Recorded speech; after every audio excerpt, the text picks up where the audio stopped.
আসসালামু আলাইকুম। আশা করি সবাই ভালো আছেন, সুস্থ আছেন। আমরাও আলহামদুলিল্লাহ অনেক ভালো আছি। আজ চলে আসলাম সকাল সকাল আপনাদের সাথে একটি ভিডিও নিয়ে। আমরা মা ছেলে কীভাবে রান্নাবান্না করে খাচ্ছি, কীভাবে বাকি কাজবাজ করছি। আসলে ছোটো বাবু নিয়ে কাজ করতে কিন্তু অনেকেই বলে অনেক কষ্ট। আর এদিকে আমার ছেলেটা খুবই লক্ষ্মী, ওর কোনো বিরক্ত নেই, কান্নাকাটি নেই। ও জাগনা থাকলেও শুয়ে শুয়ে খেলাধুলা করে, খুবই ভালো। আর ওর কোনো যেহেতু বাড়তি খাবার খাওয়ার কোনো চিন্তা নেই, তারপরে হচ্ছে কান্না করলে মাকে পাশে পাচ্ছে, যার কারণে ওর সব কিছু মিলে ওর কোনো বিরক্তি নেই। ও মাশাআল্লাহ খুবই ভালো আছে।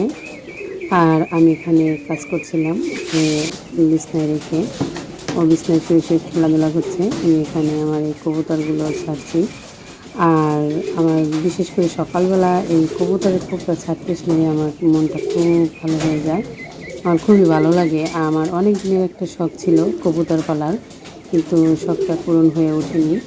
তবে ওর আব্বু এই করে এসে আমার এই শখটা পূরণ করে দিচ্ছে, তার জন্য আমি খুবই খুশি। আর এই কবুতর পালতে আমার খুব ভালো লাগে, কী যে ভালো লাগে আমি বোঝাতে পারবো না।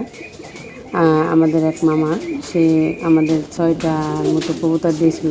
সেই 6টা কবুতর থেকে এখন আমার এই এতগুলা কবুতর।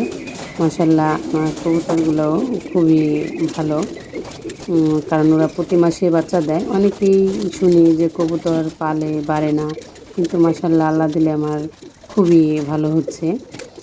তাই ভাবতেছি কবুতরগুলো নিয়ে সামনে আরও অনেক দূর আগাতে পারবো। যেমন আমি একটা কবুতরের খামার করতে চাচ্ছি। তো কবুতরগুলো আল্লাহ দিলে যেভাবে বেড়ে উঠছে, তাতে আশা করা যায় আমি পারবো যে কবুতরগুলো নিয়ে ফার্ম দিয়ে খুব বড় করে একটা খামার করতে আশা করি পারবো। আল্লাহ ভরসা। খুবই ভালো লাগে। আমি আমার এই কবুতরের ভিডিও মাঝে মধ্যেই ফেসবুকে শেয়ার করি। অনেকে হয়তো ভাবেন যে উনি কিছুদিন পর পর কবুতরের ভিডিও ছাড়ে। এই যে আমার বাজান, সে খেলাধুলা করছে, খুবই ভালো। আর এখানে হচ্ছে আমি চুলায় রান্না বসিয়ে রেখেছিলাম, রান্নাটা কমপ্লিটলি করে নিলাম। এখানে আমি মাছ দিয়ে আর আমার নিজের গাছের ধুন্দুল দিয়ে আমি মাছটা রান্না করলাম।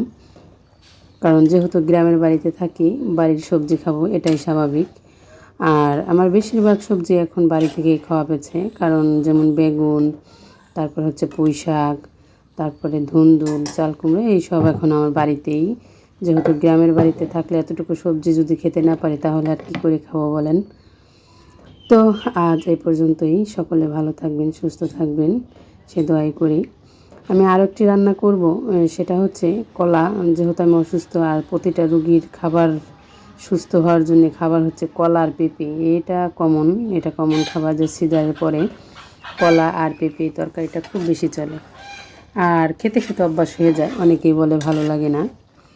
আর সকালবেলা আমি বাইরের কাজ সেরে আসতে না আসতেই প্রচুর পরিমাণে বৃষ্টি শুরু হয়ে গেছে, অনেক বৃষ্টি। আজ এই পর্যন্তই। সকলে ভালো থাকুন, সুস্থ থাকুন।